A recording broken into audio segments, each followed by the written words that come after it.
Assalamualaikum, halo perkenalkan, nama saya Nikita Nabila dengan NIM 28026011151 kelas LHBA. Video ini dipersembahkan untuk memenuhi Final Exam Project Based Learning Culture Building Pancasila Bina Nusantara University dengan judul Tantangan dan Strategi Peningkatan Akses serta Kualitas Pendidikan yang merupakan analisis implementasi tujuan pembangunan berkelanjutan nomor 4, yaitu pendidikan di Indonesia. Untuk profil dari saya sendiri yaitu Nikita Nabila yang merupakan seorang staf Kementerian ATR BPN 2022 sampai dengan sekarang.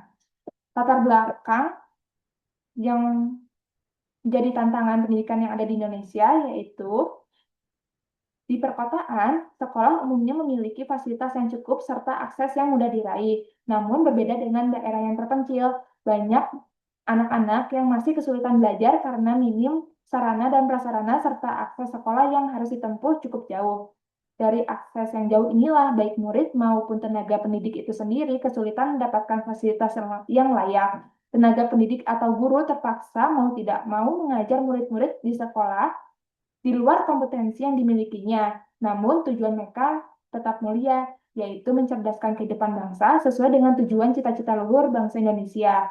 Sayangnya, niat baik tersebut mengakibatkan ada hal-hal yang tidak tersampaikan kepada murid.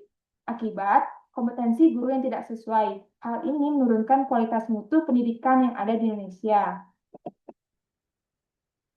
Pertanyaan pokoknya atau rumusan masalahnya yang pertama yaitu, apakah tantangan utama dalam meningkatkan mutu pendidikan di Indonesia? Yang kedua, bagaimana peran pemerintah, masyarakat, lembaga pendidikan, dan guru sebagai pelaku utama dalam pendidikan untuk mencapai tujuan SDGs nomor 4 di Indonesia?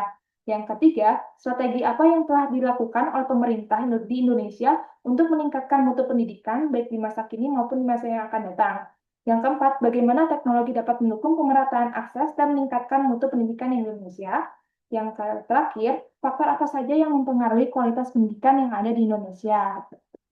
Hasil temuannya yaitu yang pertama, sarana belajar yang minim, termasuk akses internet yang belum stabil, perangkat yang belum memadai, bahkan ada yang tidak punya sama sekali gitu yang terkait dengan smartphone, khususnya untuk di daerah yang sangat terpencil. Kemudian ketersediaan sarana pembelajaran seperti perpustakaan, laboratorium, dan alat peraga masih sangat terbatas. Infrastruktur pendukung seperti listrik, air bersih, dan sanitasi belum sepenuhnya memadai untuk menunjang proses belajar mengajar yang sehat dan nyaman. Lingkungan belajar di beberapa sekolah kurang kondisif. Misalnya, ruang kelas yang padat, fasilitas olahraga yang minim, dan kurangnya area bermain yang aman. Yang kedua, perbedaan latar belakang dan kompetensi guru menyebabkan kesenjangan kualitas antara guru di kota dan guru yang ada di daerah terpencil. Yang ketiga, akses menuju sekolah yang terbatas. Banyak kita melihat ya di berita saat ini itu anak-anak melewati jembatan gantung, melewati sungai yang dengan klotok atau berjalan puluhan kilometer dan yang lainnya. Yang keempat, keterbatasan biaya. Biaya pendidikan memanglah gratis, namun siswa sendiri itu perlu ongkos, jajannya, atau alat tulis yang sudah habis masa pakainya. Kemungkinan ya anak tersebut putus sekolah karenanya.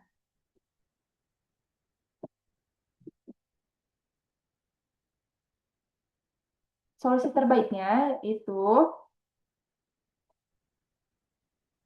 memberikan program training online maupun offline di daerah terpencil untuk meningkatkan kompetensi pedagogis dan teknologi gurunya. Yang kedua, mendorong program peer monitoring dan peer teaching antar guru di kota dan di daerah terpencil untuk transfer pengetahuan dan keterampilan mengajarnya. Yang ketiga, peran orang tua yang mendukung kegiatan belajar mengajar dari putra-putrinya, baik itu menyiapkan finansial yang terbaik atau bersamanya dalam proses belajar mengajarnya secara mental misalkan.